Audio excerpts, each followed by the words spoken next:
Alors j'étais au 3e, là, vous voyez, au 3e étage, les trois là. On avait 3 chambres et puis on était là, donc c'est là que tout a craqué, quoi. Que je cachais les choses, que je suis parti dans mon délire financier. J'ai menti aux gens, à ma famille, ouais, c'est ça. Hein. Dans cet appartement, François a vécu les pires années de sa vie. Des journées entières passées à vouloir récupérer l'argent englouti dans le jeu.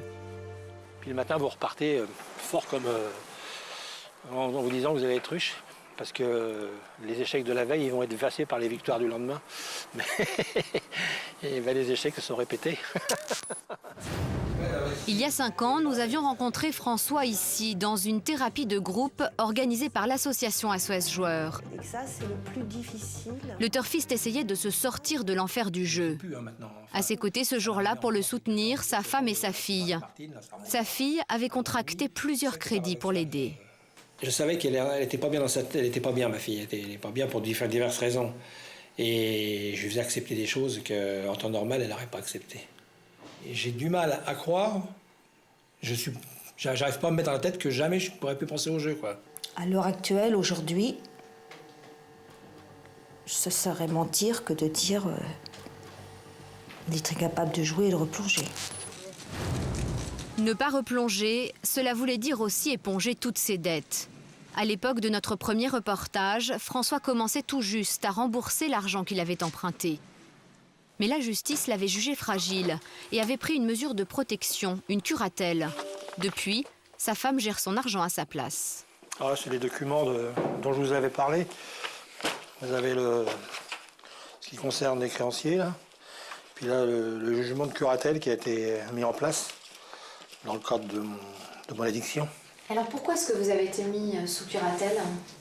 Bah pour éviter de continuer à faire des crédits, des dettes, tout ça. Donc, et puis au niveau bancaire, ça protège plus les miens que... Enfin moi aussi, par force, mais c'est une protection, j'ai une bonne protection. Ça fait partie de cette thérapie.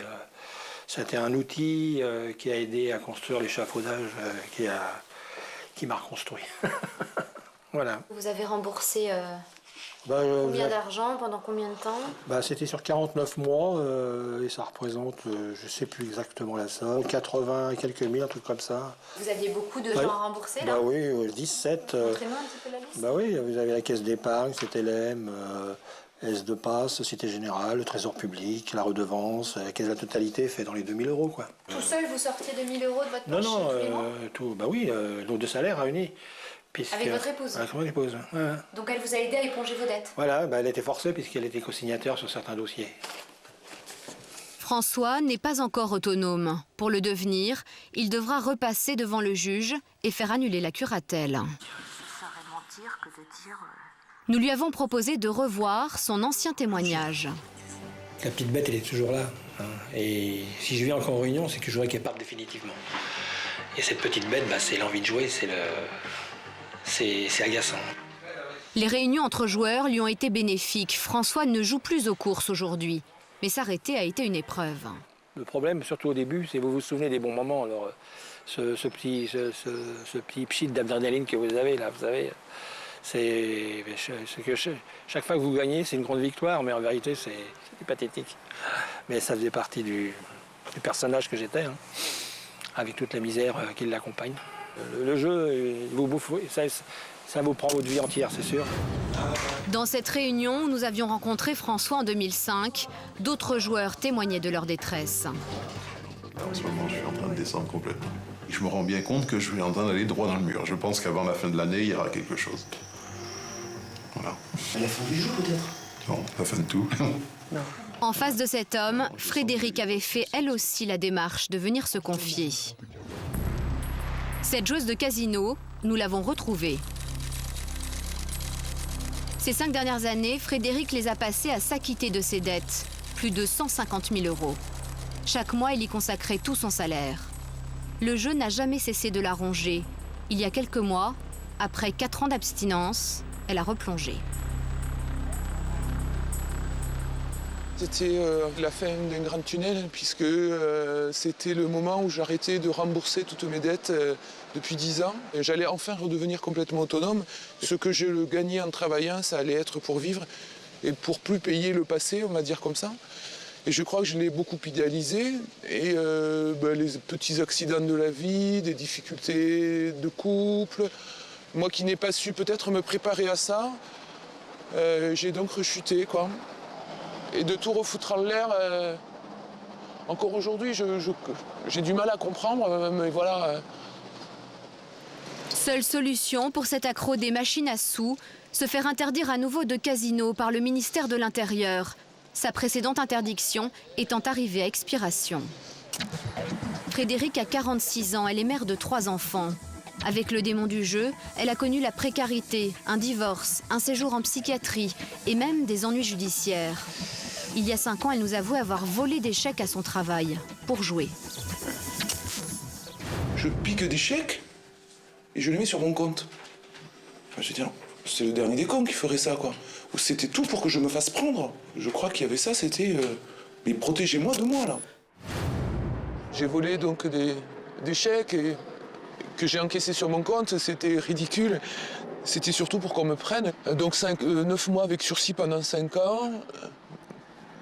Voilà, ça, bien sûr que je regrette, mais j'ai plus de mal, c'est quand sur mes 3 enfants, il n'y en a qu'une, il n'y a que la dernière qui a accepté de comprendre et que je vois aujourd'hui.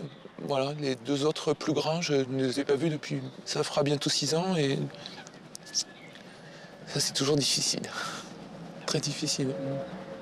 Le plus douloureux pour l'ancienne joueuse, ce qui la ronge même physiquement, c'est d'avoir fait souffrir les siens, et notamment sa sœur.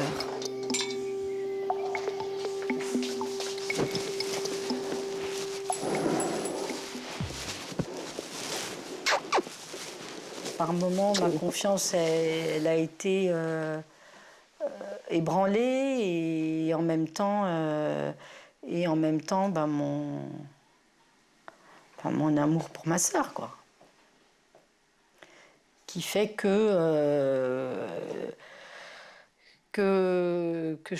pour moi, c'était important aussi que Fred sache que je suis là, que je ne juge pas. Ça, par contre, j'ai jamais jugé.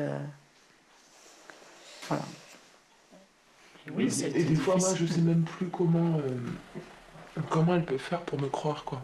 Je serais prête aujourd'hui, je comprendrais, j'ai même envie de le faire. Parce que moi, je sais plus comment montrer mes comptes, à montrer ce que je dépense. Voilà, je serais même prête à ça, parce que je ne sais pas quelle raison il y aurait aujourd'hui pour qu'elle me croie, quoi. Quelle attitude adopter face à un joueur compulsif? Pour le savoir, son entourage a demandé l'avis d'une psychologue. Elle nous a, en gros, dit, et moi c'est ce que j'ai retenu aussi de son discours, c'est l'aider, c'est avant tout ne pas lui donner d'argent. On aurait eu envie justement peut-être d'éponger ses dettes, quoi, tout simplement. Et puis, et là, de se dire, non, quoi, c'est comme un toxico, c'est comme un alcoolique, faut justement pas lui permettre d'avoir sa dose. La dépendance au jeu est une vraie maladie. Certains psychiatres l'ont bien mesurée et s'en préoccupent.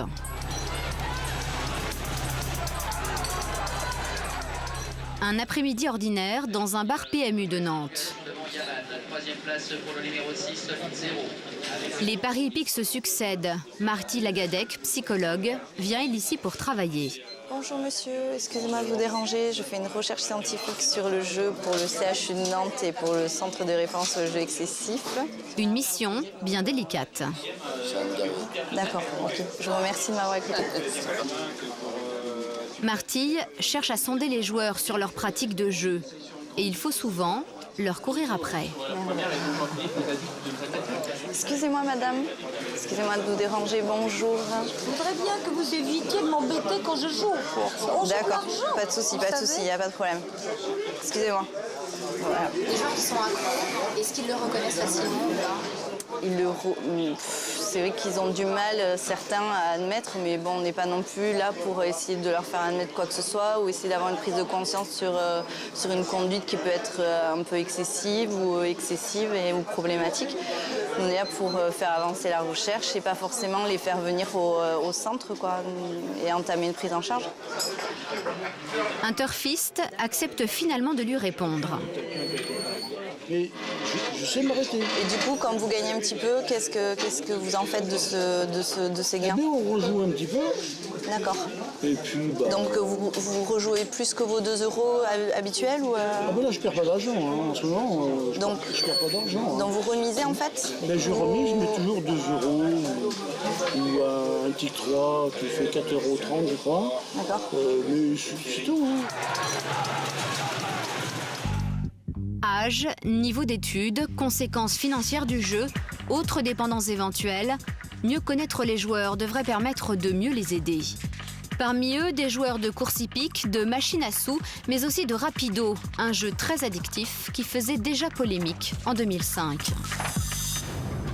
En début d'année, la presse s'empare du phénomène.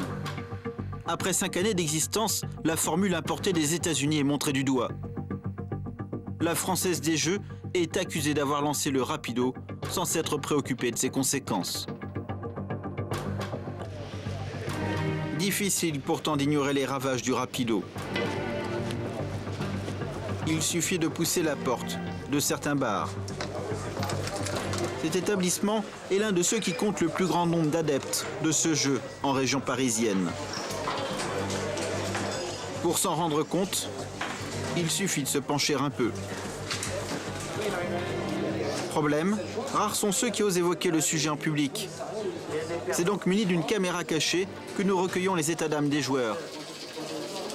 0. Et le surprenant constat du cafetier.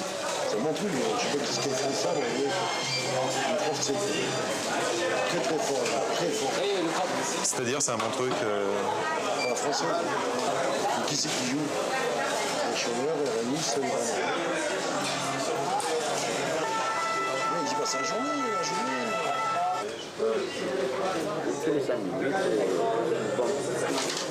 Exaspéré, celui-ci propose même de modifier le slogan du Rapido. Coucher, miser, souriez. En fait, c'est le contraire. Coucher, miser, voyez. 5 ans après, nous sommes retournés dans ce même bar, caméra à l'épaule. Nous nous y rendons cette fois accompagnés de Marc Valeur, un spécialiste de la dépendance au jeu. Là, je suis en train de galérer, j'ai évité la tôle pendant que ils vont faire. Le Rapido a posé problème parce que c'est le jeu le plus répandu. Il y avait 10 000 points de vente Rapido sur les 40 000 points de vente de la Française des Jeux à peu près. Et c'est dans ces jeux celui qui se rapproche le plus de la machine à sous. C'est 2 tirages toutes les 5 minutes, c'est-à-dire un tirage toutes les 2 minutes et demie.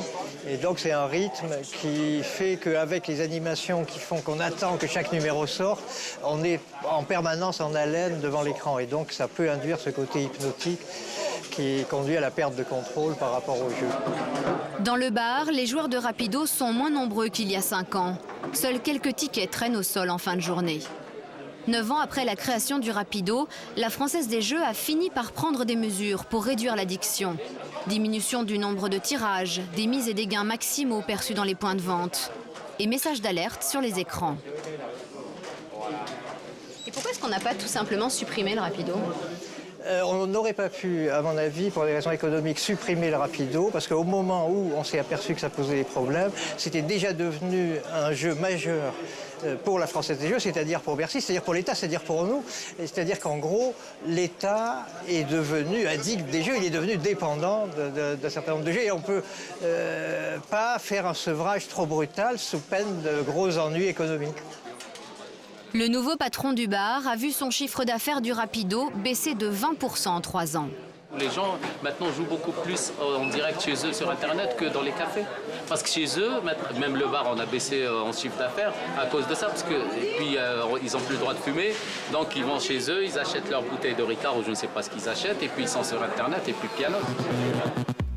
Sur Internet, des milliers de sites de paris sportifs et de poker ont fonctionné pendant des années en toute illégalité en France. Mais en mai 2010, le gouvernement a ouvert à la concurrence ce marché réservé jusqu'alors à la Française des Jeux, au PMU. Sur 24 candidats, 11 opérateurs ont obtenu une licence et sont devenus légaux. Leur priorité désormais, capter de nouveaux joueurs.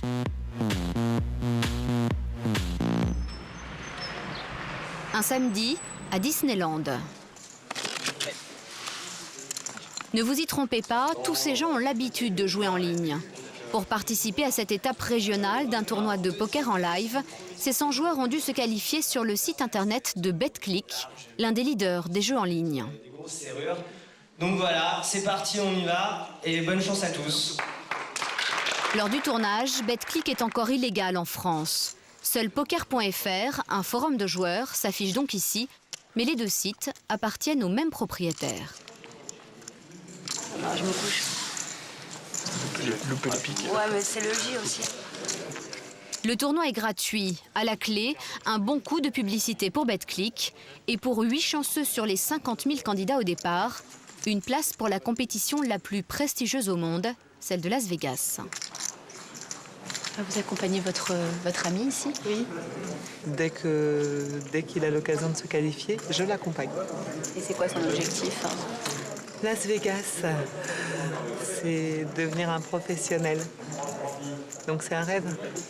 Mais pourquoi pas? Vous pensez que c'est possible? Oui. Ce rêve, les opérateurs l'ont bien cerné.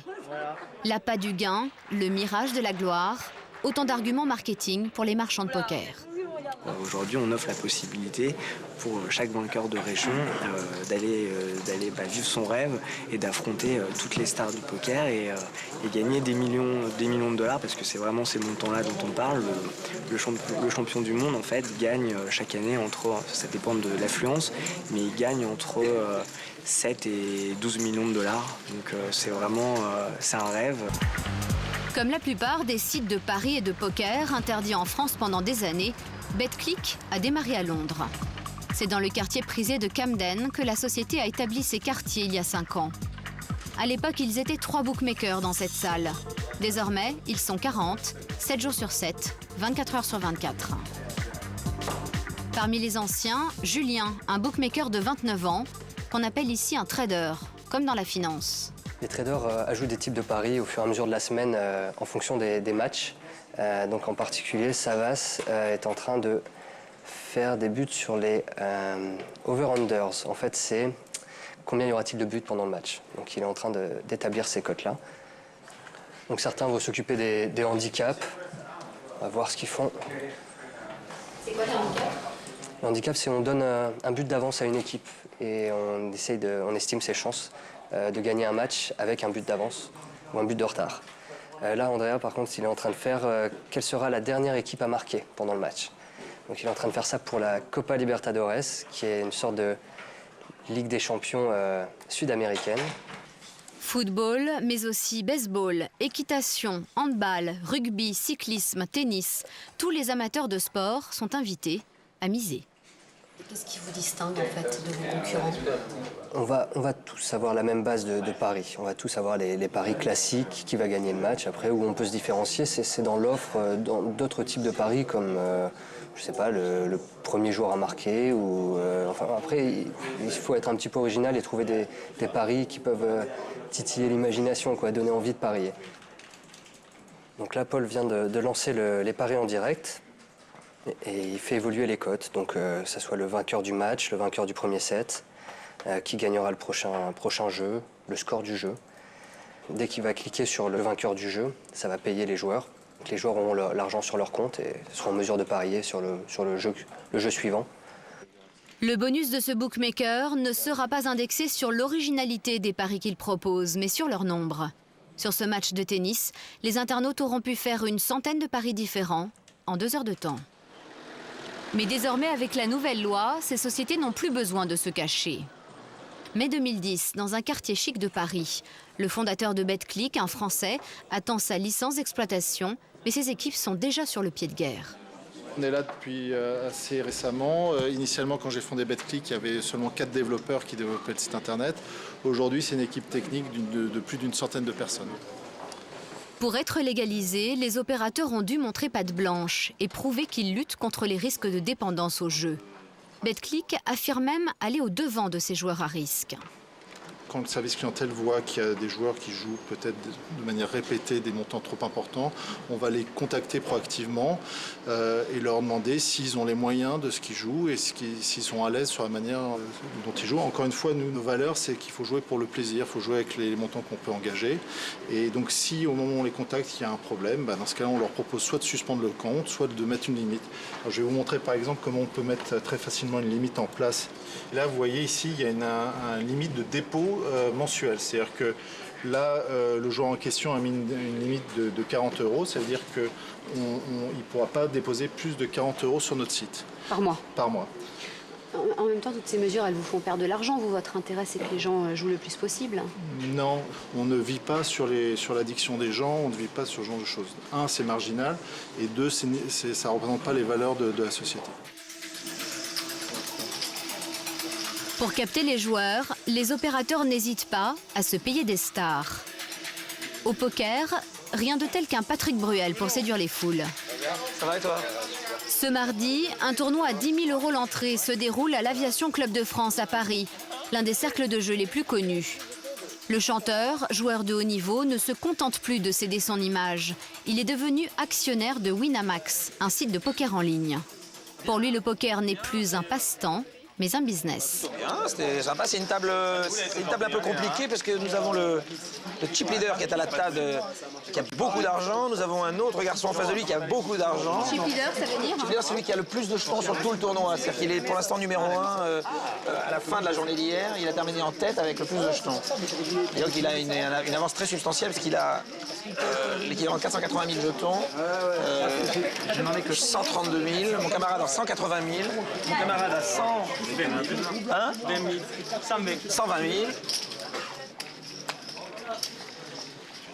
Vous connaissez qu'il y a un problème d'addiction? Il peut y avoir une addiction. Tous les gens qui jouent au PMU ne sont pas victimes d'addiction. Tous les gens qui jouent à la roulette ne sont pas victimes d'addiction. Dans tous les jeux, il y a un problème. Il peut y avoir un problème d'addiction. Je pense que le rôle de tout un chacun qui a un rapport direct avec le poker est de prévenir. Ce que je fais sur Canal+, absolument à chaque émission. En même temps, le site auquel vous participez, Winamax, en français, ça veut dire gagner un maximum d'argent. Donc est-ce que gagner un maximum d'argent, c'est pas un titre qui incite à jouer? Tous les titres incitent à jouer. Bwin, je ne vais pas les citer tous, tous les sites incitent à jouer. Un site internet est fait pour jouer, pas fait pour, il est fait pour jouer. Voilà. Après, il peut y avoir un jeu de mots sur la nomination. Mais du coup, vous n'êtes pas tiraillé entre d'un côté ce côté businessman et puis de l'autre le côté joueur qui dit attention, ne jouez pas trop, restez responsable. Mais on peut jouer, mais si on reste responsable. Oui, responsable, c'est de ne pas jouer au-dessus de ses moyens, c'est de ne pas consacrer plus de 4 heures à une partie de poker, c'est de ne pas jouer avec des gens qu'on ne connaît pas. Il est terrorisé par le bruit, là.